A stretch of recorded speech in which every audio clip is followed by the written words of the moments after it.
Shalom saudara-saudari terkasih, jumpa dalam Suara Gembala. Saudaraku, kali ini saya ingin membacakan firman Tuhan dari 2 Korintus 12, ayatnya yang ke-8 sampai yang ke-10. Saya memang sedang merenungkan akan perikop ini, saudara.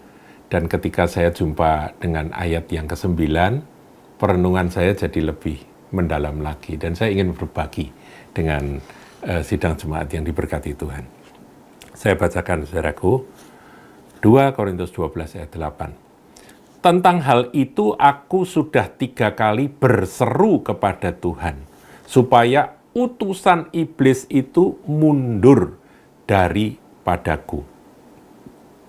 Tetapi jawab Tuhan kepadaku, cukuplah kasih karuniaku bagimu, sebab justru dalam kelemahanlah kuasaku menjadi sempurna. Sebab itu terlebih suka aku bermegah atas kelemahanku, supaya kuasa Kristus turun menaungi aku. Karena itu, ayat 10, saudara, karena itu aku senang dan rela di dalam kelemahan, di dalam siksaan, di dalam kesukaran, di dalam penganiayaan dan kesesakan oleh karena Kristus. Sebab jika aku lemah, maka aku kuat. Ya, ini sebuah paradoks. Ya, sebuah paradoks di mana ketika aku lemah, aku kuat. Dan ayat itu muncul setelah pergumulan dari Paulus di perikop 2 Korintus 12 ini. Kalau saudara baca konteksnya, Paulus mendapat penglihatan, penyataan yang luar biasa. Ya, dia sampai nggak berani sebut ya bahwa yang diangkat ke surga itu siapa. Nanti saudara baca sendiri ya. Tapi dia berkata bahwa supaya aku tidak meninggikan diri dengan penyataan-penyataan yang luar biasa itu, Tuhan memberikan kepadaku duri dalam daging, yaitu utusan iblis yang menggocoh aku. Nah, Paulus nggak suka dengan duri dalam daging itu, dan Paulus berusaha untuk berdoa, minta supaya Tuhan melepaskan dia, mencabut duri dalam daging itu. Atau di dalam ayat 8 tadi, supaya utusan iblis itu mundur daripadaku. Nah, saudara, ayat yang ke-9 ini yang menjadi perenungan saya. Tetapi jawab Tuhan kepadaku, cukuplah kasih karuniaku bagimu. Cukuplah kasih karuniaku bagimu. Ini menimbulkan sebuah pertanyaan, saudara. Kalau kita melihat di dalam Yohanes 1 ayat 16, saya bacakan, karena dari kepenuhannya kita semua telah menerima kasih karunia demi kasih karunia. Nah, ketika kita membaca ini bahwa Tuhan Yesus itu hadir, ini kan narasi tentang kelahiran Yesus. Dengan datangnya Tuhan Yesus, dia yang penuh dengan kasih karunia itu, dia memberi kepada kita yang menerima dia, kasih karunia demi kasih karunia. Jadi ketika kita baca ayat 16 ini, pengertian kita, kasih karunia itu unlimited, tak terbatas. Jadi kalau kita mau terbuka, kita mau menerimanya, maka kasih karunia itu akan terus diberikan kepada kita. Pengertian itu saya kira tidak keliru, saudara.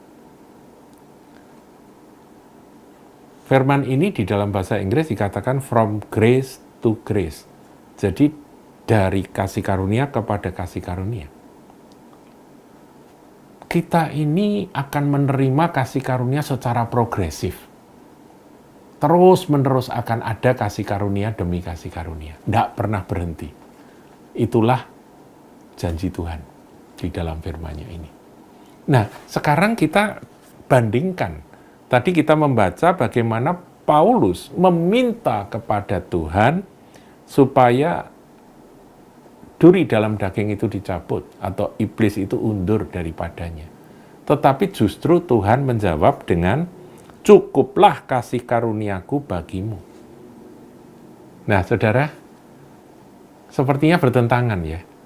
Tadi Yohanes 1 ayat 16 menjanjikan bahwa kita ini akan menerima kasih karunia demi kasih karunia yang terus-menerus sepanjang hidup kita sampai kita bertemu dengan Dia.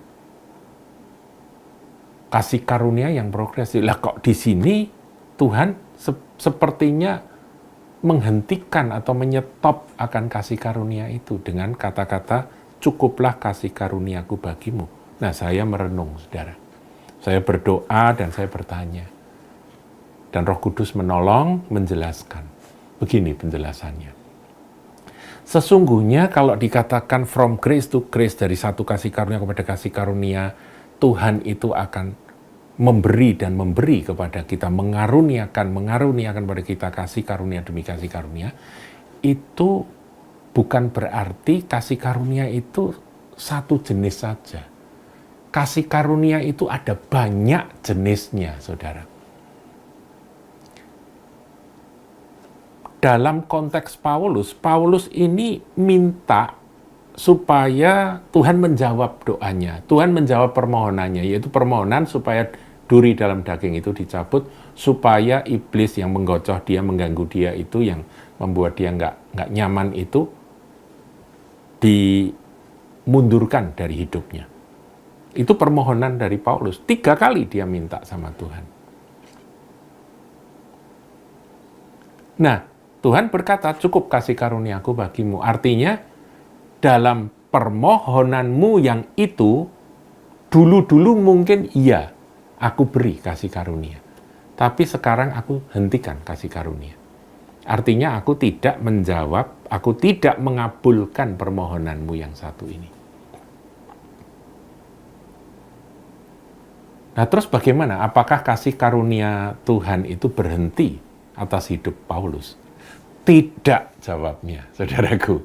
Jadi kasih karunia Tuhan itu tidak berhenti. Yang dicukupkan oleh Tuhan itu adalah satu jenis kasih karunia. Sementara Tuhan justru menyediakan dan memberikan kasih karunia jenis yang lain, yang menurut saya kualitasnya atau tingkatnya itu, grade-nya itu lebih tinggi daripada yang dia minta. Nanti kita buktikan itu, saudaraku. Yaitu kasih karunia yang Tuhan siapkan. Dan terus terang, untuk Tuhan bisa memberikan kasih karunia yang satu ini, yang baru ini, kasih karunia yang lain harus dihentikan, harus di-stop. Harus dicukupkan. Berhenti dulu yang ini, supaya yang ini bisa diberikan. Nah, itu yang dialami oleh Paulus. Dan benar, saudara, Paulus minta, Tuhan berkata, cukuplah kasih karuniaku bagimu, sesungguhnya dia sedang menerima kasih karunia yang lain. Jadi kasih karunia Tuhan tidak pernah cukup. Dalam arti kasih karunia yang bermacam-macam itu jenisnya. Paham ya? Tidak pernah berhenti. Kasih karunia itu terus tersedia. Saudaraku, kalau kita merenungkan akan hal ini secara lebih mendalam, maka kita akan bisa memahami bahwa rencana Tuhan itu memang beda dengan rencana kita. Kita ini kadang-kadang terlalu sempit. Kita berpikir bahwa kasih karunia itu ya ini. Padahal ada jenis kasih karunia yang lain yang kita untuk bisa memahaminya, untuk bisa menerimanya, kita harus ditolak dulu oleh Tuhan ketika kita memohonkan kasih karunia yang ini, yang dahulu-dahulu. Yang baru, yang lama sudah berhenti, nanti jenis yang berikutnya. Nah, buktinya ada di mana? Buktinya di sini, saudaraku. Tuhan menjawab, ya saya ulangi ya ayat 9, tetapi jawab Tuhan kepadaku, cukuplah kasih karuniaku bagimu, sebab justru dalam kelemahanlah kuasaku menjadi sempurna. Nah, kasih karunia kuasa menjadi sempurna itu membutuhkan akan kondisi dari Paulus yang lemah. Paulus pada awalnya menurut saya juga tidak begitu saja bisa menerima. Tapi kemudian karena dia menyerah, dia bisa menerima itu dan dia memahami sampai akhirnya dia menuliskan akan kalimat yang terakhir tadi, sebab jika aku lemah, maka aku kuat tadi. Kemudian dikatakan di ayat 9 berikutnya, sebab itu terlebih suka aku bermegah atas kelemahanku. Ini satu jenis kasih karunia yang tidak mungkin dia bisa terima atau dia bisa nikmati atau dia bisa hidupi kasih karunia itu kalau dia tidak dihentikan oleh Tuhan, permohonannya tidak dihentikan oleh Tuhan. Kasih karunia yang dia minta itu tidak di-stop sama Tuhan. Ini harus di-stop dulu. Karena yang bikin itu justru utusan iblis tadi. Justru duri dalam daging itu tadi. Sebab itu terlebih suka aku bermegah atas kelemahanku, supaya kuasa Kristus turun menaungi aku. Nah, kemudian ayat 10, ini luar biasa. Ya, kita baca saudaraku ya. Karena itu aku senang dan rela. Paulus ini bisa bersukacita, bisa senang, bisa bergembira, dan dengan rela. Atas apa, saudaraku? Satu, di dalam kelemahan. Ketika dia lemah, dia rela. Ya Tuhan, nggak apa-apa aku lemah. Karena justru dalam kelemahan, kekuatan-Mu bekerja sempurna. Di dalam siksaan, ketika Paulus disiksa, dia bisa senang dan rela. Ini nggak mungkin. Nggak mungkin dia bisa dapatkan akan satu jenis kasih karunia di mana dia bisa senang dan rela dalam kelemahan, dalam siksaan. Selanjutnya dalam kesukaran. Orang dalam kesukaran kok bisa senang dan rela?